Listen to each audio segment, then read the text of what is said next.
Hello and welcome to Dinis Guarda, Cities ABC Open Business Council YouTube podcast series.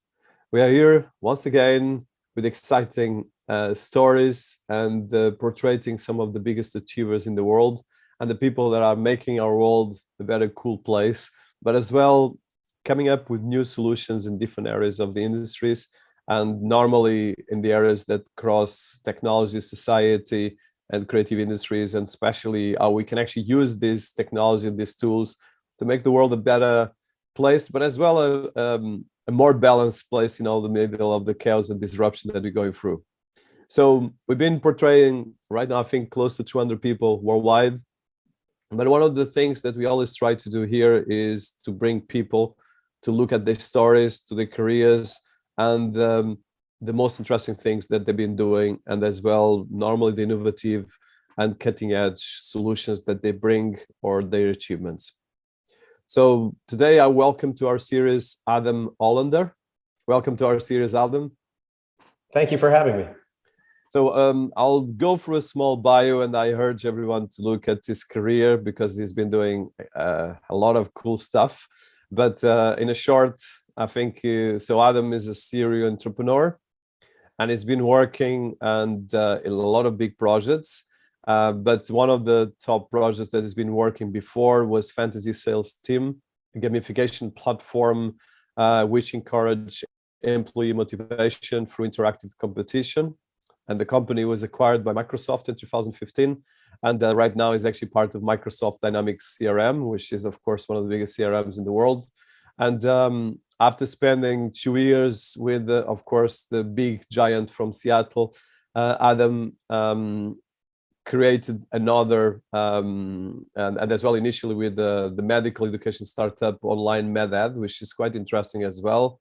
And as well went to create a big company that went to become quite big.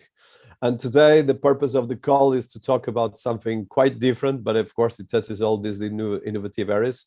So Adam has been turned his attention recently after gamification, but as well in a lot of creative areas of business and crossover between business world and workplace to the creative industries, and of course the fast growing market of NFTs. So at least my audience know that I've been talking a lot about blockchain, and NFTs is one of my big passions. And just as a small note, as the world is taken by storm by special projects like the Board API Club and a lot of other things, Adam is creating his own and evolving his own project that is the pack leader of the Angry Wolves NFT, which is a cool name. And I'm sure that he's going to be giving us a lot of insights about this. So I think I'm particularly excited about understanding what Adam is doing right now. And that's what we're going to be going directly. Of course, his CV, and we will put the bio, touches a lot of different areas. And I'm going to be touching as well in gamification, in NFTs, how this is changing different industries. And as well, I think one of the things that Adam is trying to do with the NFT Wolves is precisely as well create 3D rendered artworks and creating a lot of community engagement and a gated website called The Wolf Den. So I'll pass the word to you, Adam. So Adam, I want to start by the beginnings. Okay, so you have a fantastic career that has been, of course, both creating companies and selling it and working, of course, with one of the biggest corporations in the planet, actually probably the biggest with one of the three biggest in the planet, Microsoft. But you've been as well always in the bridge between a lot of cutting edge industries, from gamification and games to education, right now NFTs and blockchain. So can you give us a bit of your background and as well, how did you start this fantastic career? Well, that's quite an introduction. I really appreciate it. I started my career in sales. And so right out of college, I took a sales position selling marketing services. And so all of my customers were vice presidents of marketing or marketing managers that were looking to generate leads and get their own brands out into the market. And that was a really interesting place to start because I got to talk to and work with dozens and over time hundreds of different individuals that were responsible for figuring out how to market their own companies. And to do that effectively, I needed to learn about those companies. I needed to learn about their messaging and their target market and the challenges that they were overcoming, their competitive landscape. And so I spent almost 10 years in sales, variety of different roles, but selling some form of marketing services. By the end of that 10-year span, I was a vice president for a company called Hart Hanks. And I wasn't selling small lead generation programs anymore. I was selling multi-million-dollar, very integrated solutions to CMOs of very large companies and helping them to derive ways to reduce cost or to generate additional revenue or to consolidate their marketing organizations. And then, like the story that you hear from almost any entrepreneur, successful or not, I had an idea. And I had an idea that I just couldn't get out of my mind. I was incredibly excited about it. And I started working on it on the side any moment that I had, and eventually launched a beta of that product, which was FantasySalesTeam. And really what that product was at its onset was a platform where I wanted to allow salespeople, people that were essentially in similar roles to how I had spent the prior 10 years, I wanted to allow them to compete in contests where they could earn points for everything that they were metriced on. And so, imagine that, a salesperson could earn a point for every phone call they make or every email they send or every deal that they close. And the twist to the whole thing, because I was very much into fantasy football at the time, was I wanted everybody else in the company to be able to draft fantasy teams of the sales people themselves, the players. And so again, imagine a circumstance where the CEO of the company or the receptionist of the company or anybody else can actually start placing bets on the revenue producing employees and become invested in their success.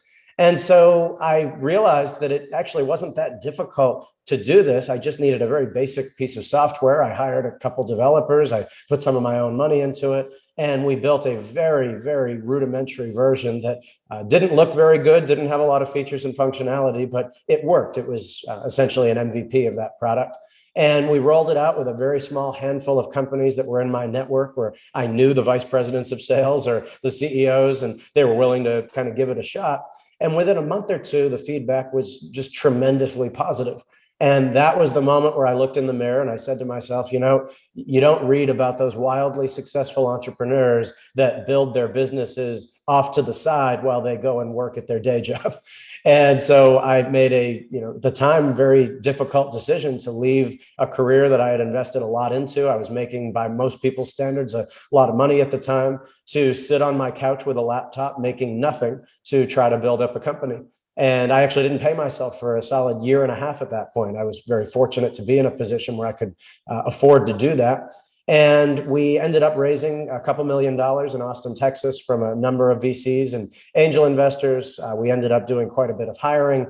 We, over a period of a few years, generated hundreds of customers. And so we had companies like HP and Comcast and CenturyLink that were using the solution with hundreds or thousands of salespeople in call centers all around the world. And the feedback kept coming back incredibly positive. Everybody that was using the platform loved it. The employees were having fun with it. They were driving against their metrics harder than they were before and were able to measure that they were getting impact from the solution. And one day Microsoft called, and when Microsoft knocks on your door and says, we're interested in potentially acquiring your product, you at least take a listen. And I decided that that was a really exciting next chapter for the company, next chapter for me, where I got to move out to Seattle and learn what it was like to build and sell software at completely ludicrous levels of scale, at least compared to what I had been doing with my relatively small company.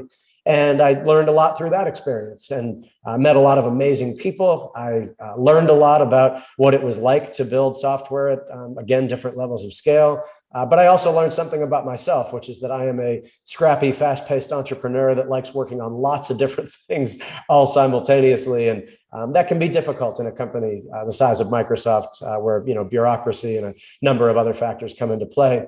And so I moved back to Austin, Texas. And at that point, I joined another startup called Online MedEd. And Online MedEd is just an unbelievably powerfully built medical education company. I joined as employee number 4, and so I didn't found that company, but I joined very early as their chief operating officer, and I took on responsibilities around sales and marketing and support. And I was there for 4.5 years. That company now has over 100 employees, just completed a $25 million raise. And so very proud of the time that I spent there, and the fact there are now over 400,000 medical students that use the platform every single month to become better students and inevitably better doctors. And that's really an opportunity that I was blessed with to really have a global impact in a very positive way, despite just being able to grow a company from a revenue perspective. I left that organization just a few months ago, and had actually planned on taking a few years off, given the pandemic, and I have 2 kids under 5. I really wanted to spend some more time with family and take a step back to really focus on some things that are very important to me that might not be considered professional interests. But within a week of deciding to take that time off, I had an idea for this NFT project, Hungry Wolves, that I started talking to now my co-founders about, and we've been spending full time on that for the last 3 months, and just launched a couple of weeks ago. We've already sold thousands of these NFTs, and we're well underway. And it's definitely consuming a lot more of my time than I think I gave it credit for, but having a heck of a lot of fun. And I really think we're going to be able to turn it into something massive. No, I don't have doubt. So I want to go to your gamification experience, because what you did is really exceptional, and it's actually not easy. So it's one of my passions is gamification, and I think it's one of the critical areas for anything.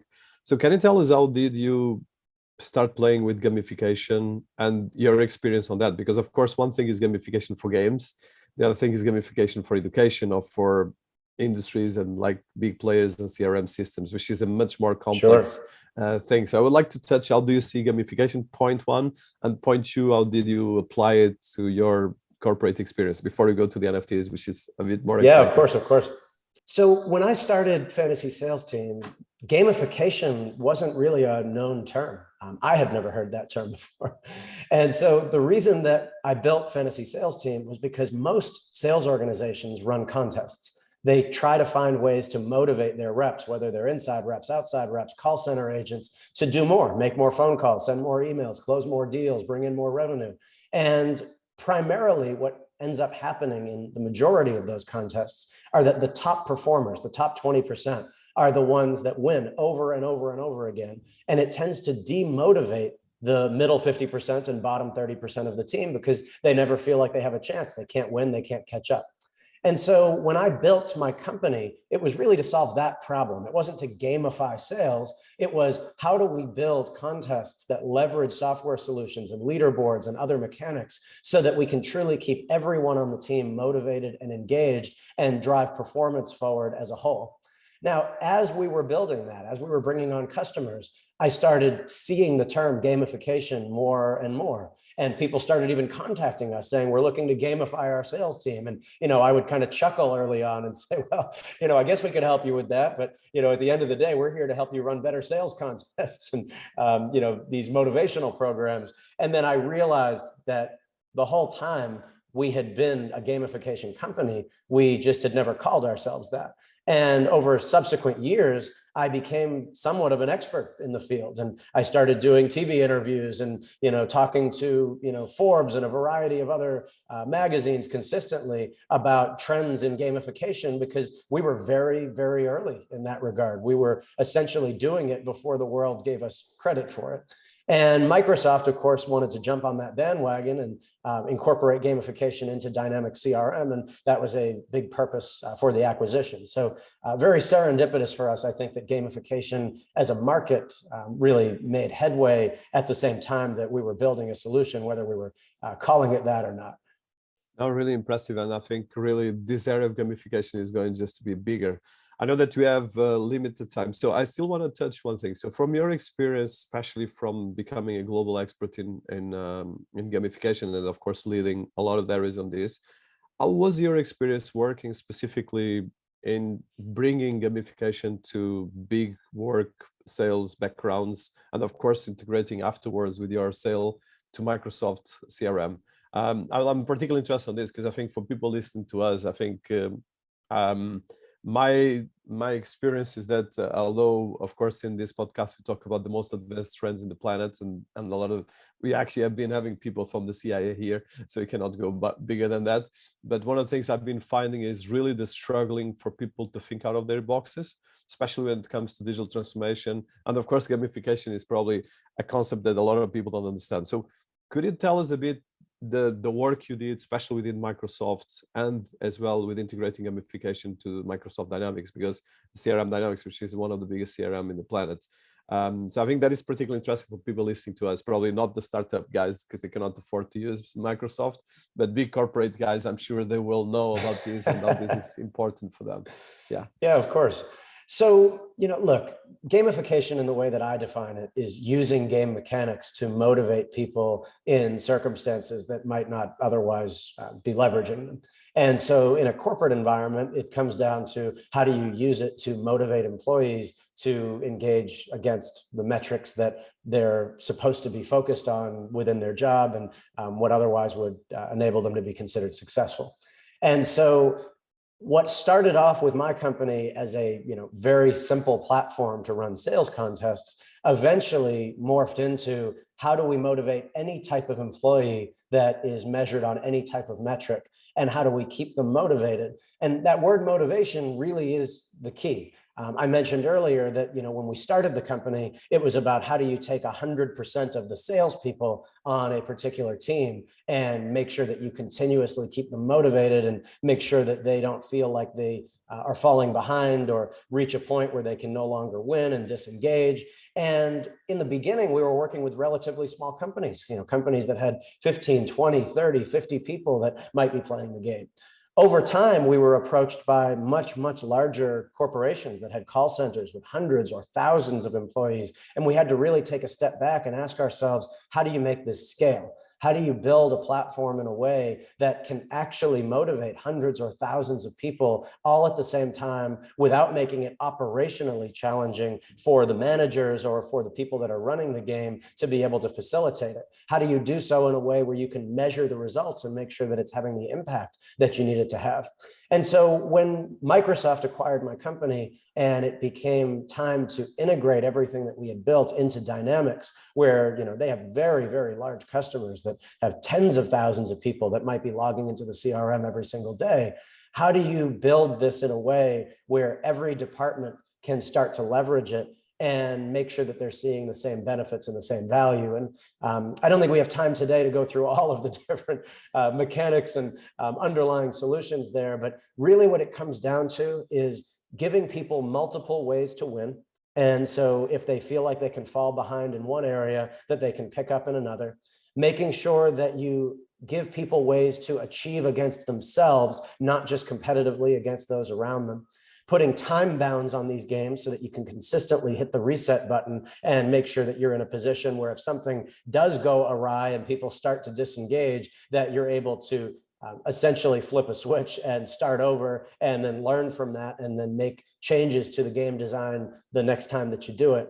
And by implementing lots of these different strategies all on top of each other, then you get closer and closer to a point where when the game gets run and you look at the feedback and you look at the results, it ends up driving even better than the one before it and the one before that. We were very privileged to be in a position where we could observe hundreds of these games every single quarter. And so when you have hundreds of games being run by dozens and dozens of different industries and company sizes and different profiles of individuals, whether they be, salespeople or service people or marketing employees, or, we even had law firms that were using this to, measure engagement, then it allows you to do a real deep dive on what's working, what's not working, how can we make adjustments, and how can we make this more fun and really drive towards the end resulting goal, which is motivating as many people as possible. I'm sure that Microsoft in the time that I've left has gone quite a bit further and probably evolved the product quite a bit further, which is now called Microsoft Gamification within the Dynamics CRM ecosystem. Fantastic. And thank you so much for the detailed explanation. I think this is an area key for everyone listening to us, and that we're going to be bringing these people to all our ecosystems and so forth. So now let's go to the purpose of this call as well. And I know that we have limited time. So you created and you came from gamification, which there's a lot of relationships, but one thing is the workplace, the other thing is NFTs. So how did you find the NFTs and how do you come to create the NFT projects that you have? That is the pack, the wolves, the pack leader of the Angry Wolves. So tell us about how did you come here, and of course, what is the Angry Wolves NFTs and about how it works. Yeah, so we'll get into Hungry Wolves in a few minutes. As far as my entry point into NFTs, if you can't tell from my backdrop, I'm very nerdy. I like to collect things. I also like to invest. I also like to gamble. And so NFTs are just this beautiful concept that brings together a lot of my life's interests, life's passions, all into one environment. I got into NFTs because I started collecting them on my own. And so I saw a number of projects that were actually related to things that I was already passionate about. And I started investigating them and looking into those communities. And I realized very quickly that NFTs were a lot more than just collecting, pieces of digital art. They really act as membership cards into virtual communities where it's about access, it's about derivative value. And so, we could have a whole conversation about why I'm excited about NFTs and what are NFTs and why should people care and why should they be investing in them. And I'm happy to talk about all that. But once I really dove into NFTs myself and I started investing and actually day trading, so to speak, on a lot of these and making quite a bit of money, I realized that I could leverage my own experience as an entrepreneur to do something really special. And so the project that I have launched is not a typical generative NFT collection. It might look like that on the surface, but it incorporates very robust game mechanics behind the project. And so we're building software that the NFTs and the blockchain will interact with so that when you hold one of our NFTs, it's not just the digital art that is the NFT itself. It's not even just the membership card that allows you access into our community and our Discord, but it really is your game piece that's allowing you to play and participate and to compete and to hopefully be able to earn rewards for yourself if you're successful. And so happy to talk through all of the game mechanics if you'd like to take the conversation in that direction. No, completely. So now let's go to, I'll share the screen for people listening to us because this is very cool what we have here. And I always like to get a bit. Actually, yesterday we interviewed one of the biggest gaming experts in the planet. So having you here is quite exciting as well. So tell us about how to get into the Angry Golf, join the Wolf Pack, and to delicious chip and earn status. I think this is very cool. Yeah, and as sure, well, what are the Angry Wolves? Because of course, I am a quite huge geek myself in terms of NFTs, and people listening to us can learn a lot here. But I think it's interesting because what you're doing is a metaverse ecosystem of NFTs that is a bit expanding a lot of different things that are not conventional in most of the NFTs platforms. So yeah, no doubt. Leave you to talk. And in the meantime, I'll keep pushing a bit the website for people listening to us. Yeah, as I go through these different sections, you can even click into those 4 columns, and we can dive a little deeper. But if you click on the first column, the very first thing that you'll need to do when you enter into this project is acquire a Hungry Wolf. And you can do that by minting it through our website, connecting your Ethereum wallet. It's relatively inexpensive. It's 0.06 Ethereum to acquire a Hungry Wolf. And when you do, the one that you receive is random. It has hundreds of different potential traits that it can acquire. And so as you can see, through these, different examples, they have different fur colors, different backgrounds, different hats, different shirts, different gloves on, different items that they're leaning over. And so some are more rare than others. And the one that you get, you might love it. The one that you get, you might say, oh, that's not particularly aesthetically pleasing. And you might decide that you want to go sell it on an open marketplace and acquire another. But once you have a Hungry Wolf, that is your entry into the project. At that point, you will be able to enter our website, what we're calling the Wolf Den, and you will be able to then join a wolf pack. And a wolf pack, for those more familiar with traditional gaming or MMOs, is like a guild or a clan, where based on the traits of your wolf, you will be eligible to join certain packs inside of our project. And so if you're wearing a party hat, you could join the party pack. If you have gold fur, you could join the gold pack. And once you choose your wolf pack, it will unlock a channel inside of our Discord for you to be able to communicate and strategize with other individuals that own a Hungry Wolf that is similar to yours, in at least in terms of its traits. Once you're inside of your wolf pack, Every month on the full moon in real life, which happens every 29.5 days for those unfamiliar, we are going to airdrop what we're calling scrumptious sheep and little lambs into the wallets of the Hungry Wolf owners. And so for those not familiar with the term airdrop, it means that we give you a brand new NFT that sits alongside your wolf. And they're these, cartoon, funny looking sheep, as you can see up on the screen. And what you're going to be able to do is eat them. And so true to the name Hungry Wolves of the project, you're going to be able to eat your sheep. If you eat a rare sheep, it is worth more than eating a common sheep. And by doing so, you're going to earn essentially a currency for yourself called dominance. And that dominance will be able to be spent on upgrading your Hungry Wolf NFT. And so there are certain traits like a diamond pirate hat or an inverted trash can that you're going to be able to acquire for your Hungry Wolf NFT that you can only acquire by spending the dominance that you earn from eating the sheep that are now part of the underlying ecosystem, essentially the currency of the game. And so there are other mechanics. There are alpha and beta wolves. Alpha wolves earn more prestigious airdrops that are worth more dominance than the beta wolves. The beta wolves can challenge alpha wolves in a PvP type environment where if they win the challenges, they can steal the metadata trait of alpha from their challenger. And then the alpha wolf actually becomes a beta wolf and vice versa. And so we're extremely excited about what we're building because most of these generative NFT projects stop at the NFT themselves. So you acquire the NFT, you get a rare one, a common one, you can trade it like baseball cards with other people, and that's fantastic, great. But what we're doing is we're really building a very robust game platform that sits underneath this NFT project that we think is going to be very fun, very engaging, very competitive. And it gives us a platform to be able to grow the project and add things like leaderboards or add additional ways that you can redeem your dominance, add additional generative collections that might integrate as game pieces in the overall ecosystem. And the other thing that's very unique about our project is that our founding team is what's called doxxed. That means that we're not anonymous. So you can see exactly who I am. I just spent a half hour talking about my background and where I live. Most founders of these projects are anonymous. That means that they are a screen name and really there's no accountability. That means they can launch this project, they can take all the money and they can run and there's not much anybody's ever going to be able to do about it. And we hate to see when that happens. And I'm not saying all projects run by anonymous founders are that. There are plenty that are absolutely fantastic projects that are some of the most valuable brands in the NFT space. And I think eventually, even in the global space, you mentioned Bored Ape Yacht Club, which is a community that I am a very vibrant part of myself, has anonymous founders.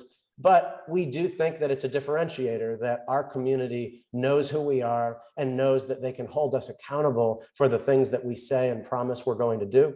And we just released a very robust white paper talking about all of our game mechanics and roadmap and everything that we're planning to build, which is now pinned to the top of our Twitter account.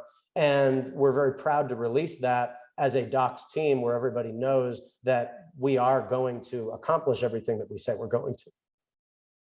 Well, congratulations and really a fantastic project because like you said, you guys are face to face and as well, there's a sense of gamification as well that is slightly different from a lot of these NFT projects that you mentioned. Even the Bored Apes is slightly a bit more crypto driven and then you guys are much more game and gamification driven. So I have a couple of questions and I know that we have limited time. So the first question is, in terms of, for instance, you mentioned the Bored Apes and for instance, last week, for instance, Adidas did a massive deal that actually created a much more interactive between the metaverse version of the Bored Apes, the Bored Apes, and as well creating pieces of design and NFTs and a lot of different things. We actually were sold out for like $22 or $23 million, according to the price of Ethereum. Actually, the price of Ethereum I think went up, so probably now is like $50 million.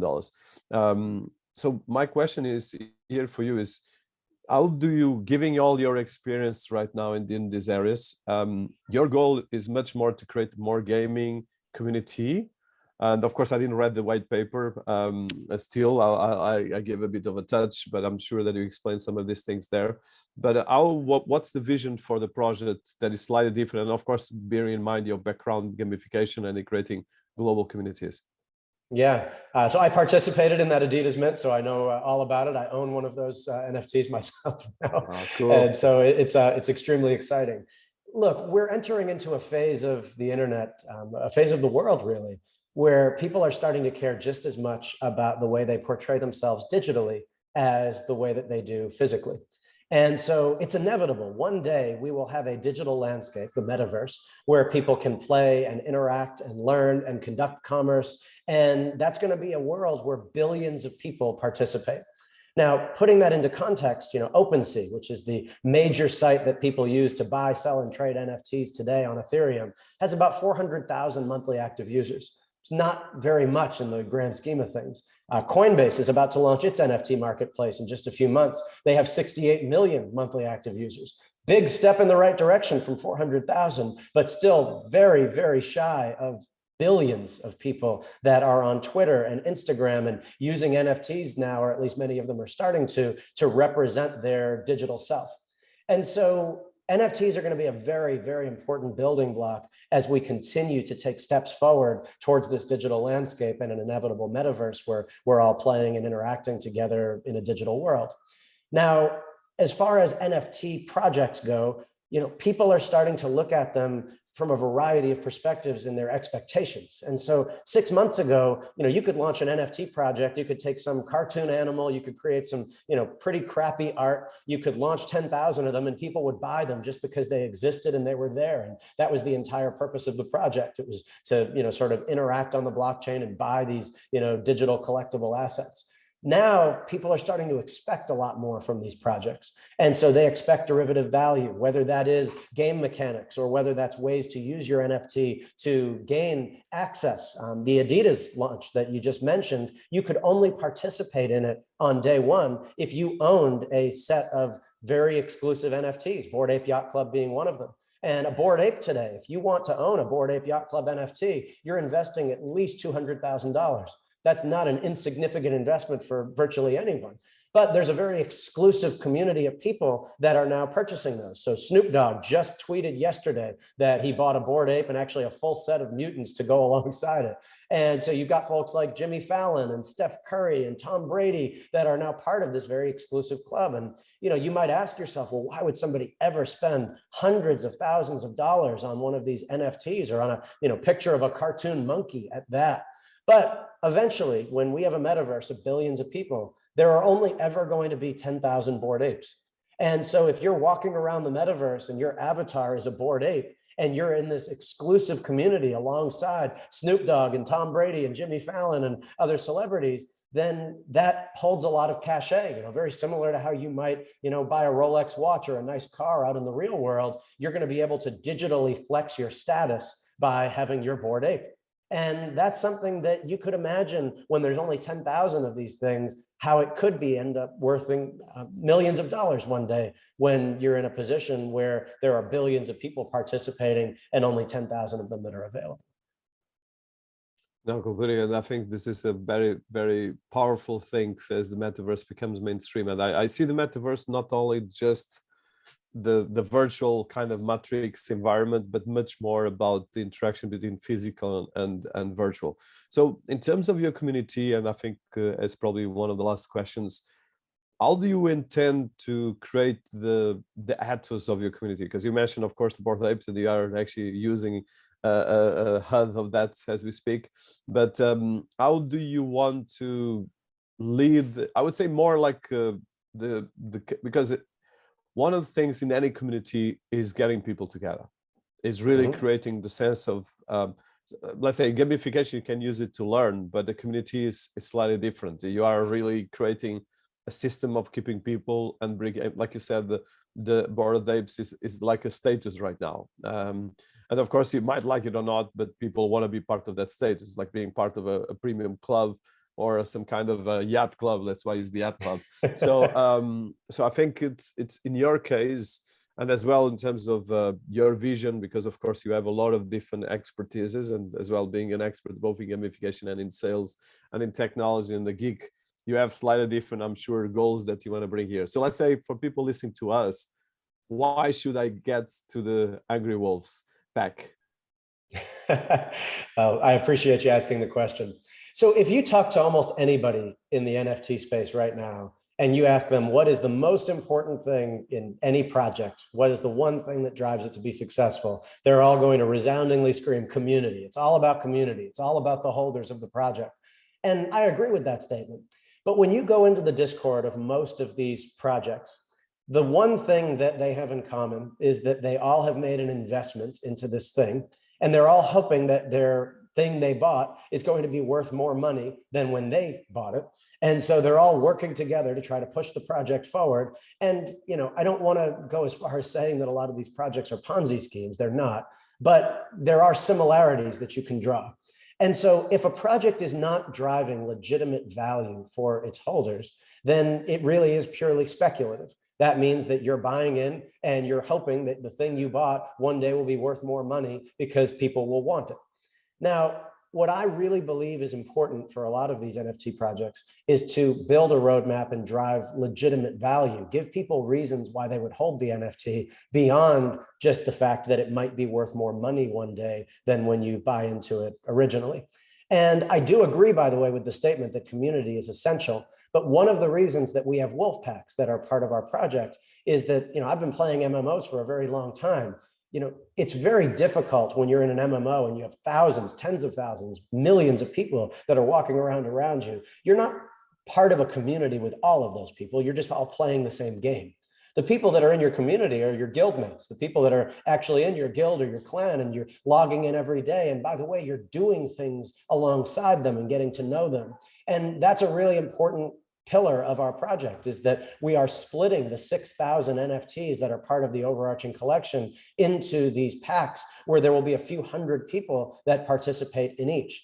And that means that you will hopefully get to know those people. You'll play the game with those people. You'll communicate and collaborate and work with each other towards the goals of the underlying project. That's something that has been an important tenet of what we're building from the very beginning, and I think will be essential as we move it forward. But the other piece of this is that we are building something of real legitimate value underneath the NFTs. The NFTs are the foundation of the project, and that's what it's built on. But we're building these mechanics and all of these other game elements in a way where we hope that people will want to participate in this, not just because they hope they'll wake up a week later and the thing that they bought is worth more than it was before. We want to drive demand for the project based on actually delivering fun and competitive value. And that inevitably should drive the price up because supply will always stay at 6,000 and demand will hopefully increase. But we're working right now at getting people involved in the project that care less about what it's going to be worth a day or a week later and more feel like they're getting involved early. They're in the pre-order phase of what it is that we're building, and they're excited about what it's hopefully going to turn out to be a few months from now when we actually complete it. Amazing. So I know that we are in the final road. So we're going to put all the links to the project, and I know that probably I would like to have another chat with you just about gamification and about NFTs and about even what some of the mechanics that you are building. But I think coming from you is always better. So if you can tell us the places where people can find you and the wolf pack and the fantastic things you're doing, because I think everyone should be looking at your project and engaging. Appreciate that. So our website is hungrywolvesnft.com. You can also find us on Twitter at hungrywolvesnft, and that's a great page to go to. You can go to the very top pinned tweet and you can see the white paper that we just published and see what people are saying about the project. I would also very much encourage you to jump into our Discord. Anybody, whether you own a Hungry Wolf or not, can jump into the Discord and start communicating with the members of our community and our holders and me and our other founders and ask questions. And it's a great opportunity to learn about NFTs, a great opportunity to learn about our project. And if you want to get involved, then you can click the mint button on the website or go directly to mint.hungrywolvesnft.com. And you can actually buy a Hungry Wolf and get involved in what we're building. Thank you so much, Adam. It's really wonderful to have you here, and congratulations, and all wishing you all the best success for the project. Thank you. Really appreciate you having me here today. I enjoyed it. Thank you. Thank you.